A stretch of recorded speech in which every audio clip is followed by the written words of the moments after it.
first map I'm going to introduce today, I don't have my paperwork in front of me. This I'll never say them.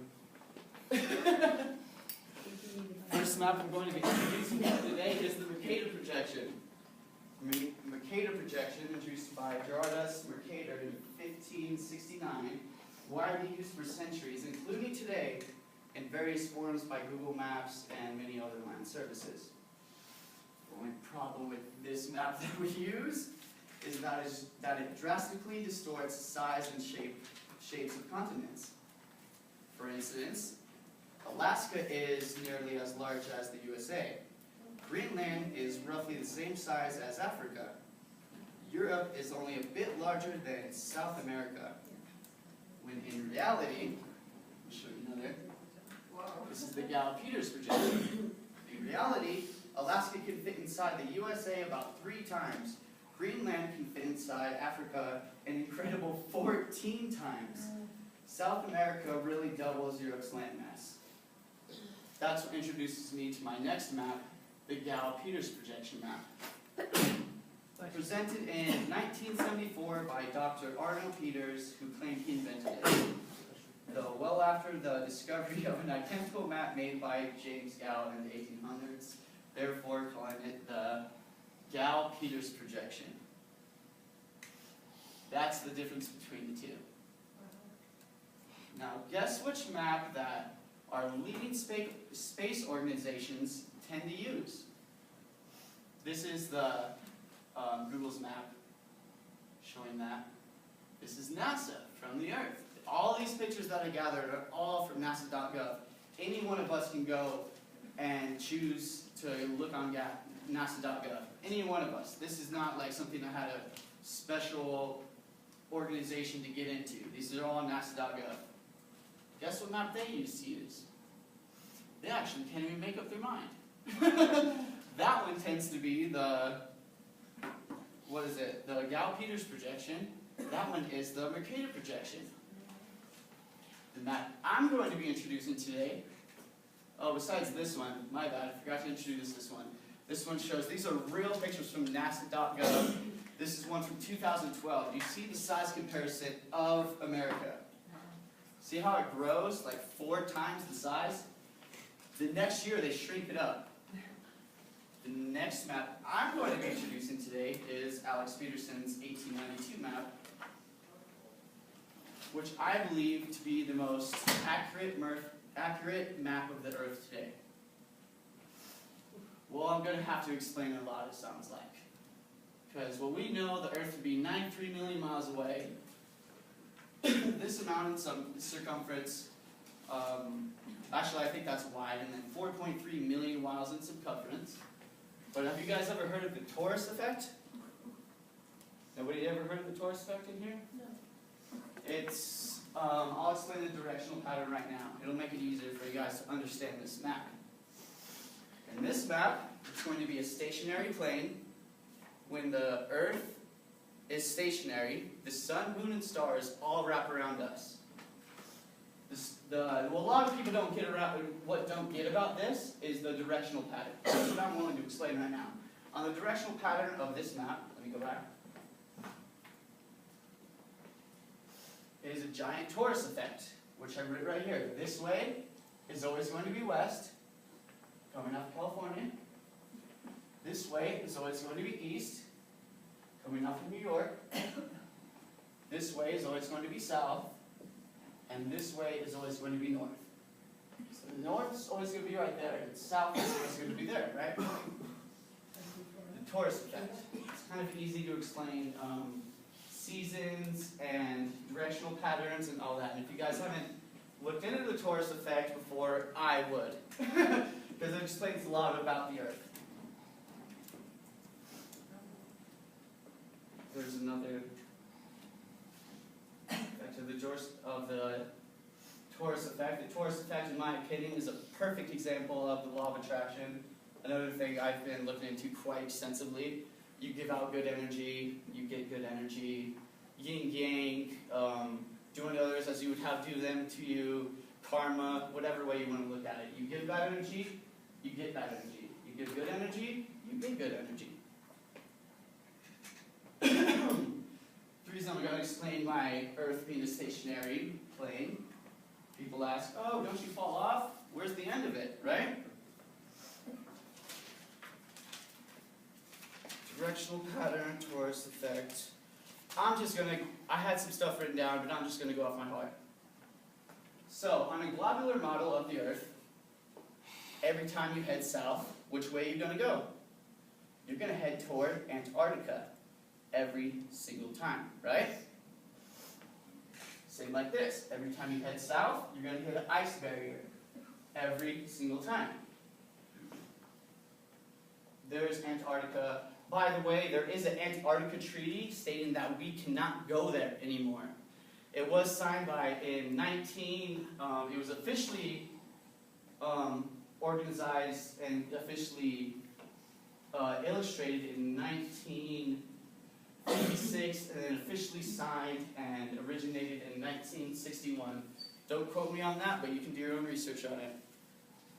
That's the reason we can't go to Antarctica.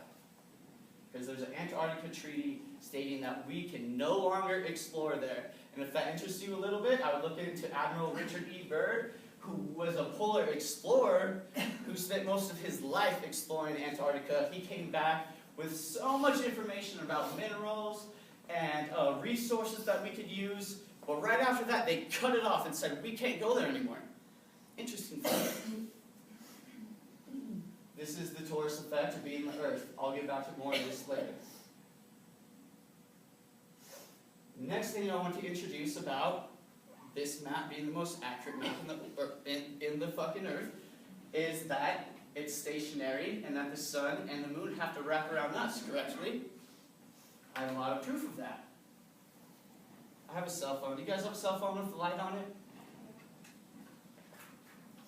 These are the sun's rays. Thank you. So the sun simply is going to run around us, making a wrap around the Earth in a torus effect. Okay? Another proof I have of that is the sun's rays. If the sun was 93 million miles away, let's make a little size comparison of it.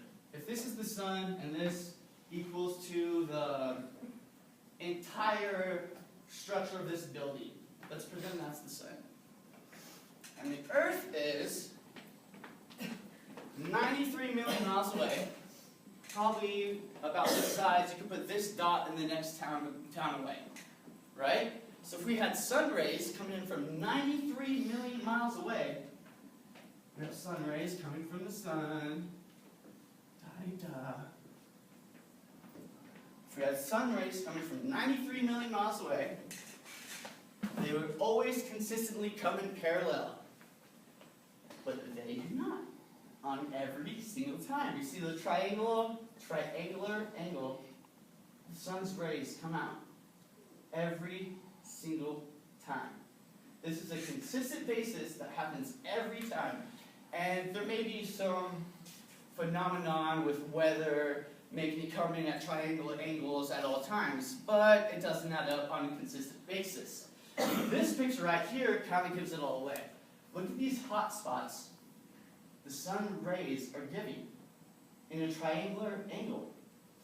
There's some people that take the geometry equation and proven the base and the angles and the actual height of the sun. The actual height of the sun, I've never done it, I've never done the equation, so I can't get too much into it, but they predict to be just thousands of miles high. Another proof I have of that, don't mind me getting over here. This is a video that was released. Oops. How do I play this? I usually just copy the URL into something. I'm not sure it's yours in the edit. Yeah, it's a YouTube. I'm not sure how you do that. We can skip this one. I'm not that worried about it. It's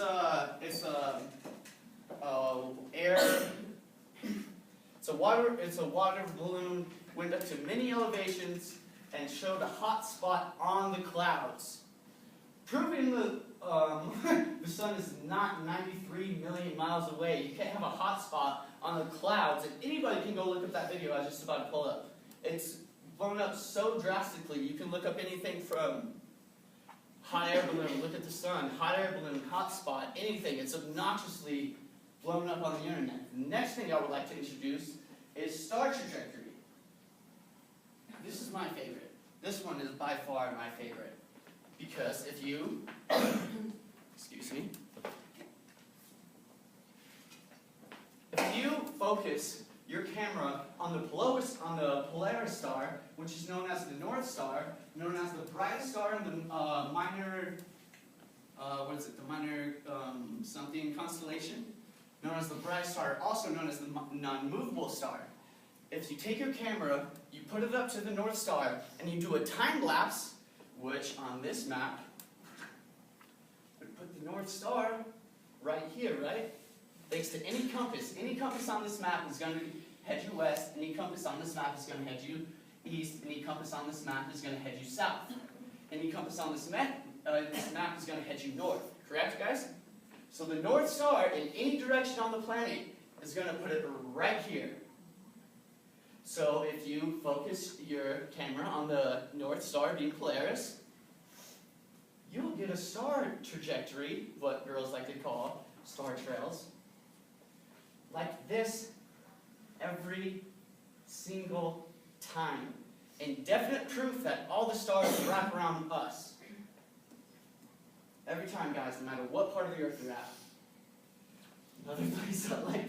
Another thing I'd like to mention is the measurements of flatness all around the world.